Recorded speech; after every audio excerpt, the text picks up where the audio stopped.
wabarakatuh. Waalaikumsalam warahmatullahi wabarakatuh. Alhamdulillah wa syukru ala ni'amillah. Wassalatu wassalamu ala rasulillah sayyidina Muhammad bin Abdillah wa ala alihi wa ashabihi wa mawala. Qala Allah Ta'ala fil Qur'anil Karim wa asdaqul qailin. A'udzu billahi minasyaitonir rajim. Bismillahirrahmanirrahim. Huwal awwal wal akhir wal zahir wal batin wa huwa bi kulli syai'in alim. Al-ayat sadaqallahul azim. Para hadirin ahli majelis ta'lim wa riyadhah rahimakumullah. Alhamdulillah pada kesempatan yang berbahagia kali ini, setelah kita lama tidak bersua dalam acara yang khususnya kegiatan online, alhamdulillah pada kesempatan kali ini kita bisa melanjutkan kembali. Mudah-mudahan untuk kedepannya tidak ada hambatan apapun. Pada kesempatan kali ini kita masih mengkaji tentang bab adus, bab mandi besar menurut para ulama-ulama madhab. Wa min dzalika qaulul a'immati tsalatsa ila annahu la ba'sa bil wudu'i wal ghusli min fadli ma'il junubi wal haid. Di antara perbedaan pendapat tersebut adalah perkataan imam yang tiga selain Imam Ahmad, yaitu pendapatnya Imam Syafi'i, Imam Hanafi, Imam Maliki, bahwa tidak apa-apa berwudu juga mandi besar dari air sisanya orang yang berjunub ataupun dari air sisanya orang yang haid. Sisa mandi maksudnya, sisa dipakai orang yang mandi junub dan mandi dari haid. Jadi artinya airnya menurut imam yang tiga masih bisa digunakan. Namun tentunya ini dengan catatan airnya harus 2 kula ya. Kalau sedikit tidak bisa karena sudah dikatakan mustakmal. Jadi dalam aturan yang lain bahwa air mustakmal bisa digunakan untuk bersuci ketika airnya lebih dari 2 kula. Jika kurang tidak, karena dikatakan mustakmal.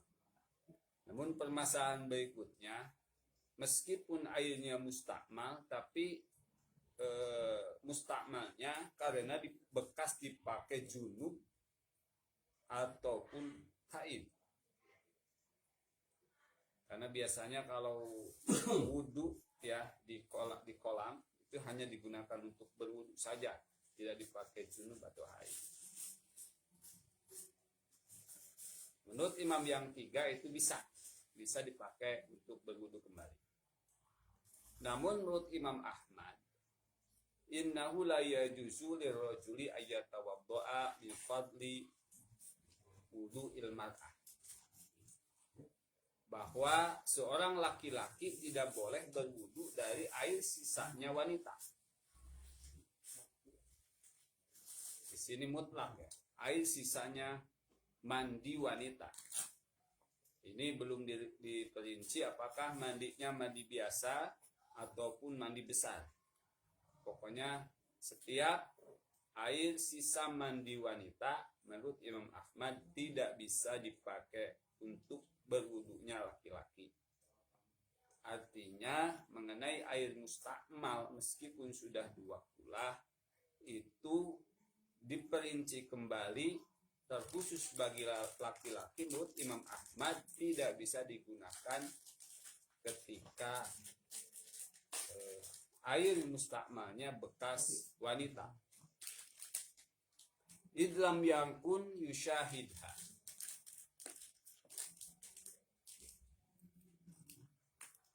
Jika seorang laki-laki tersebut tidak menyaksikan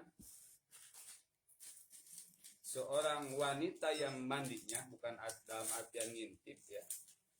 Ya bisa jadi kan sama istrinya.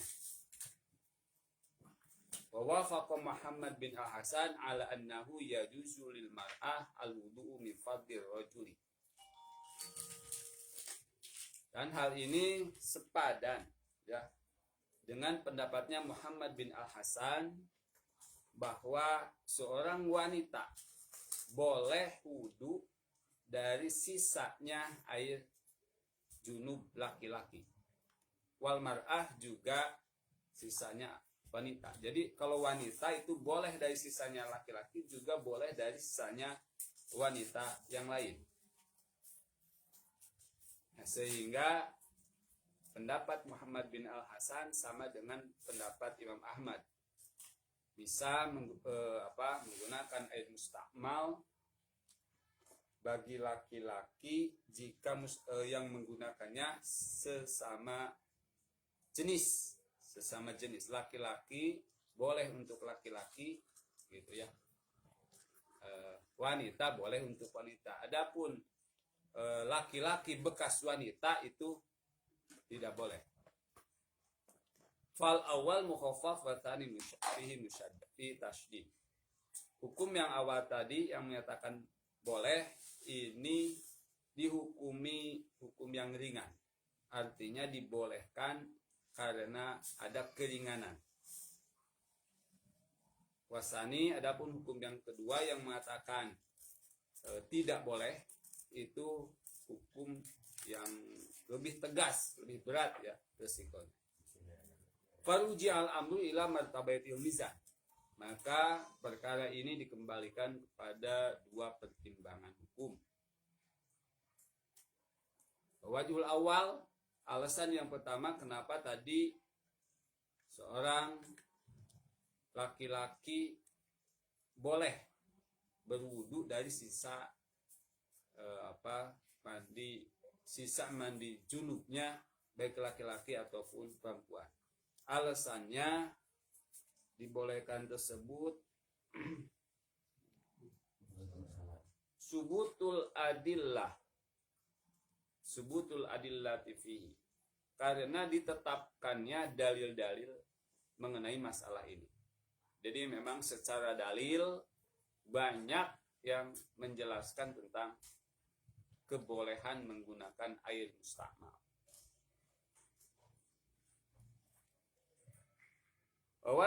Wajusani, alasan mengapa yang tadi dikatakan tidak boleh adalah ma fi taharatil mar'ati min syiddatil qadar, bahwa ada sesuatu yang terkandung dari bersucinya wanita, yaitu ada unsur syiddatil qadar, bangetnya kotoran. Jadi mandi laki-laki dengan mandi perempuan itu beda efek ke airnya. Biasanya perempuan itu lebih kotor katanya, efek ke airnya. Adatan, secara adatnya, secara umum ya, kecuali bagi orang-orang tertentu gitu ya. Adatan secara umumnya wanita memang seperti itu.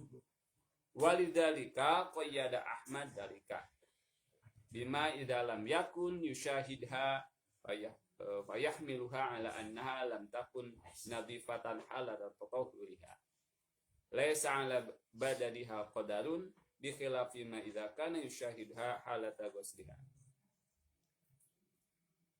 Oleh karena itu Imam Ahmad memberikan kaid dari kebolehan tadi ya, setelah beliau menyaksikan bahwa pada bersucinya wanita ada efek kotoran yang lebih kotor daripada laki-laki, maka tentunya posisinya tidak disamakan gitu. Hukum mustakmalnya bekas laki-laki, mandi laki-laki dengan mustakmal bekas perempuan tidak disamakan, karena secara dohir gitu ya, ada perbedaan kotoran.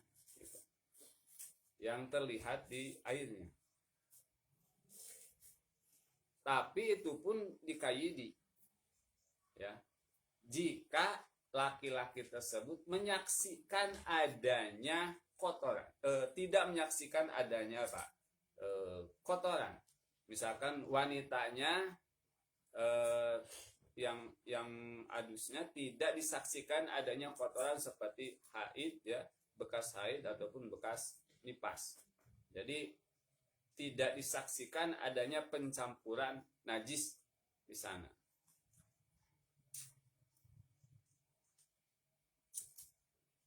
Ini kajiannya kajian umum, ya, kajian antar madhab. Kalau dalam kajian madhab Syafi'i tidak dipermasalahkan apakah itu mustakmal ataupun mutanajis selama ada dua kulah, dan selama dan tidak dipermasalahkan pula apakah itu bekas junub ataupun bekas wudhu biasa ataupun bekas mandi biasa. Jadi selama ada dua kulah tetap bisa digunakan itu dalam madhab Syafi'i. Karena memang dalil-dalilnya mengatakan seperti itu. Nah, ketika kita dibawa kepada konsep global bahwa para imam itu bukan hanya Imam Syafi'i, tapi ada di antaranya Imam Ahmad dan yang lainnya, maka kita menjadi ikut mempertimbangkan dalam sisi hukum bahwa ada ulama, ya, Imam Ahmad diantaranya, yang mengatakan bahwa ketika mau berwudu dari sisa wanita, gitu ya, jika disaksikan ada kotoran yang barang, yang bekas dipakai oleh si wanita tersebut, maka itu tidak boleh. Tapi jika dimungkinkan jika tidak terlihat adanya kotoran yang bercampur dengan airnya, maka menjadi boleh. Jadi kalau Imam Ahmad itu dikaidi, ya, tidak mutlak tidak boleh seperti itu. Namun memang secara adatnya, kebiasaannya wanita memang efek ke airnya, gitu ya, lebih kotor. Nah, ada perbedaan di antara laki-laki dan wanita. Dalam sisi syahwatnya pun kan, syahwat wanita berlipat 9 kali daripada laki-laki. Artinya efek ke airnya pun akan berbeda. Bersuci dari yang nafsunya 9 kali lipat itu tentu akan berbeda, gitu ya. Nah, kepada airnya. Dari situ saja kita bisa paham, namun ini bukan berarti diskriminasi, tapi ini sudah garis takdir, ya, yang mana kita bukan menghinakan, tapi justru menjaga, karena ya, istri itu istri kita sendiri, ya, bagian dari kita. Artinya kita cuma bisa saling maklum dan menerima takdir dan ketentuan hukum-hukum sebagai efek dari takdir tersebut.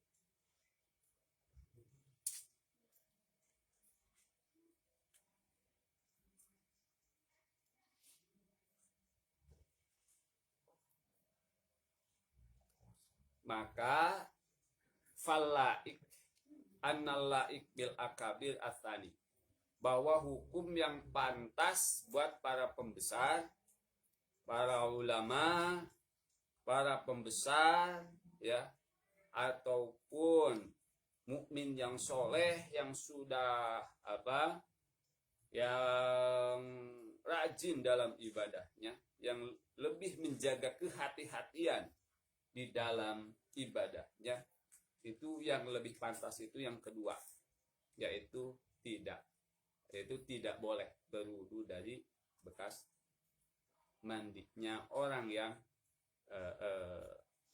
junub, itu supaya meningkatkan kehati-hatian. Berarti kita kalau mau lebih hati-hati mengikuti Imam Ahmad, yang beliau melarang. Wallaiku bil awam, adapun hukum yang pantas buat orang awam adalah al-awwal, hukum yang pertama, karena di situ awam pantas diberikan toleransi, hukum yang ringan. Kalau tadi hukum yang berat. Jadi harus mencari air, harus senantiasa air yang suci dan sebagainya. Maka orang awam itu ditolerir. Tetapi ini tentunya berkaitan dengan bahasan kita dulu bahwa air mustakmal itu meskipun bekas junub ya, khususnya Imam Hanafi, karena beliau itu sering menyaksikan air yang mustakmal itu bisa terlihat nilai dosanya, nilai dosa orang yang melakukan wudhu tersebut atau yang menggunakan air tersebut. Itu terlihat orang ini tadi habis melakukan ini terlihat dari air wudhunya. Oleh karena itu dia anti menggunakan air mustakmal, anti, karena dia tahu gitu bekas orang yang dosa, tahu. Maka khusus bagi dia ketika itu beliau sendiri tidak menggunakan air mustakmal. Tapi bagi yang awam yang tidak tahu, supaya tidak menjadi suudon, wah ini bekas orang dosa. Supaya tidak jadi suudon dan memang tidak tampak, gitu ya, tidak dohir. Kalau dikatakan menurut kaidah fahkum bizawahir, maka dohir menurut ukuran kita adalah tidak ada tampaknya hal-hal yang berbau najis, gitu ya, atau tidak tampak hal yang melanggar syariat. Kecuali bagi Abu Hanifah, meskipun secara kasyaf tapi memang termasuk dohir, tampak bagi beliau ada efek dari penggunaan air tersebut.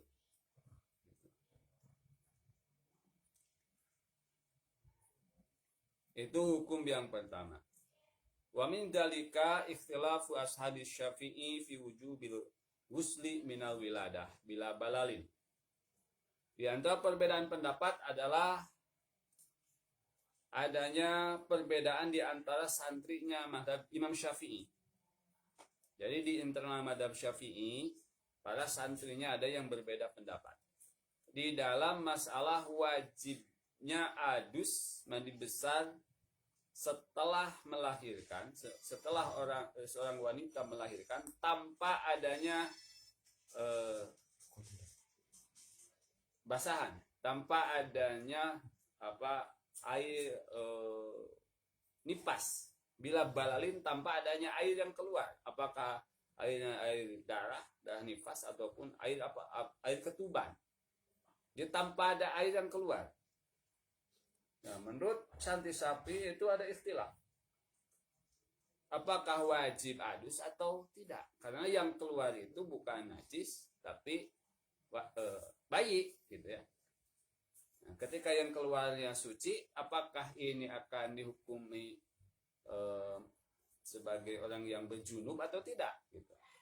Maka di antara mazhab Syafi'i, santri-santrinya ada yang berbeda pendapat. Maqali ba'dihim bi'adami wujubi.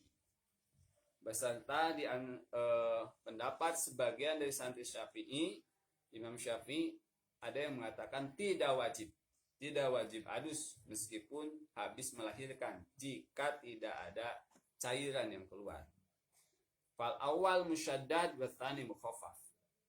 Maka hukum yang pertama hukum yang berat. Jadi yang jika diwajibkan adus itu hukum yang berat. Dan jika tidak diwajibkan adus itu hukum yang ditolerir, ya. Tentunya ini berefek hukum yang berat untuk para pembesar, orang yang sanggup, yang kuat, ya, dan melaksanakan ibadah, yang rajin ibadah, berlaku hukum yang kuat. Adapun bagi orang yang malas, orang yang awam, itu berlaku hukum yang kedua, bisa ditolerir tanpa adus pun, gitu ya.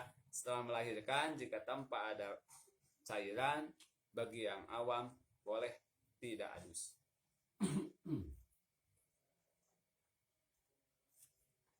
Wajhul awal al-mubalaghatu bil wiladah adatan. Alasan yang pertama, mengapa dikatakan tadi sebagai tidak wajib, ya. tidak wajib. Karena adanya mubalaghah, situasi yang berat, yang sangat minal wiladah, dari efek melahirkan, adatan secara adat. Oh, salah lihat. Al-mubalaghatu fit tanazzuf. Jadi supaya lebih maksimal di dalam membersihkannya. Min khurujil mani walau soro waladan. Jadi kan keluar anak itu sebetulnya sama dengan keluar mani kan gitu. Ini logikanya. Keluar mani saja endognya ya harus apa? Harus adus, apalagi keluar anak kan gitu. Ini ketika keluar mani tidak dibahas apakah ada air yang lain-lainnya.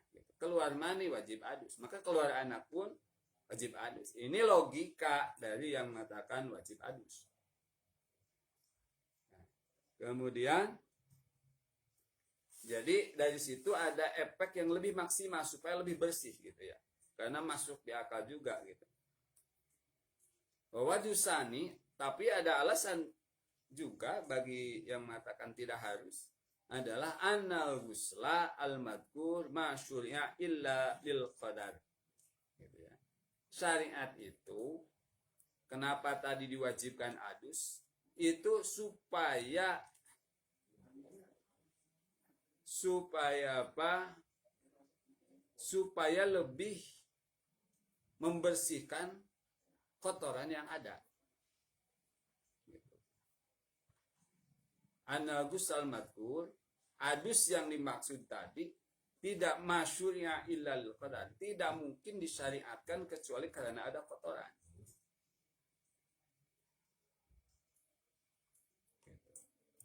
Seperti dalam ketika keluar mani. Kenapa keluar mani? Kalau bukan yang keluar mani ya. Kenapa keluar mani wajib adus padahal mani itu suci? Karena ketika keluar mani pasti dicampuri dengan cairan yang lain. Itu apa? Madi gitu ya.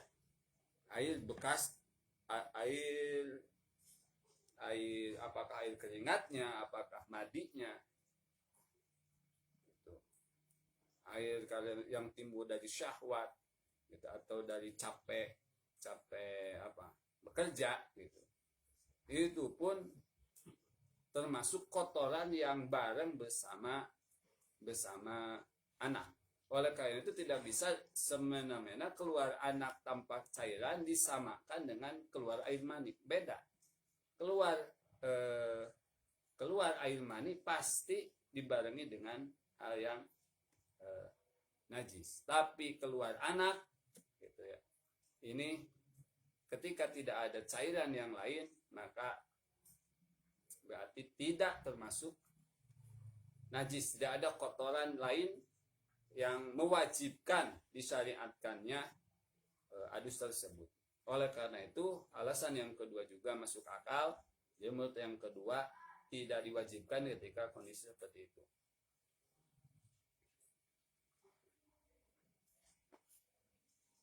Fa idza lam yakun qadarun fala yajibu al-ghusl. Jika tidak ada kotoran, maka tidak diwajibkan adus tersebut. Jadi elat kenapa diwajibkan adus? Karena ada kotoran. Ketika keluar anak saja tanpa kotoran, berarti gitu ya, elatnya hilang, berarti adusnya pun tidak usah. Seperti itu. Itu logikanya alasan yang kedua.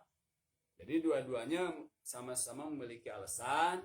Karena sama-sama kuat, maka sama-sama berlaku. Cuman untuk lebih hati-hati bagi orang yang rajin ibadah, yang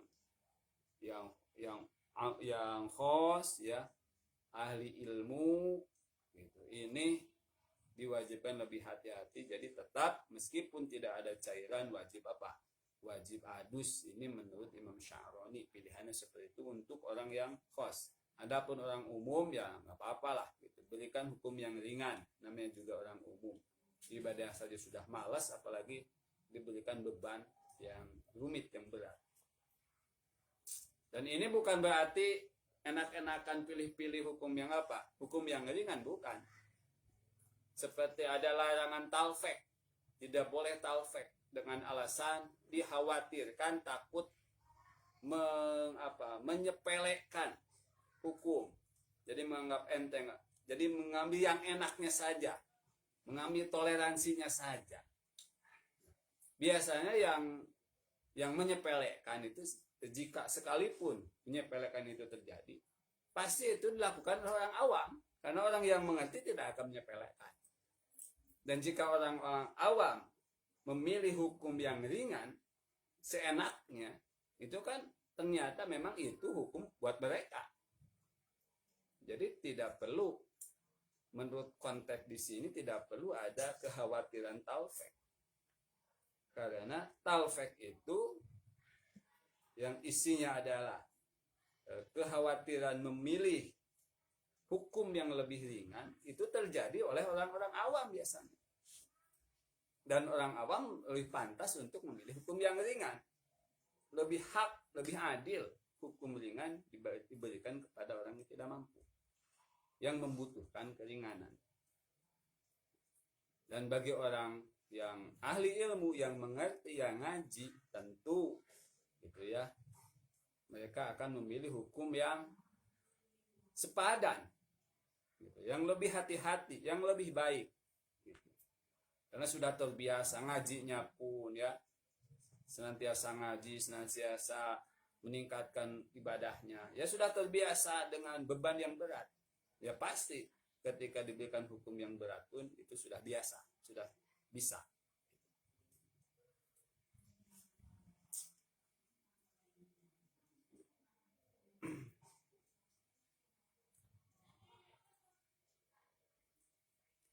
Itu saja mungkin kajian kali ini, mudah-mudahan ada manfaatnya. Di sini pun sudah lewat waktunya, mudah-mudahan ada manfaatnya. Mohon maaf atas kelebihan waktunya. Billahi taufiq wa hidayah. Wassalamualaikum warahmatullahi wabarakatuh.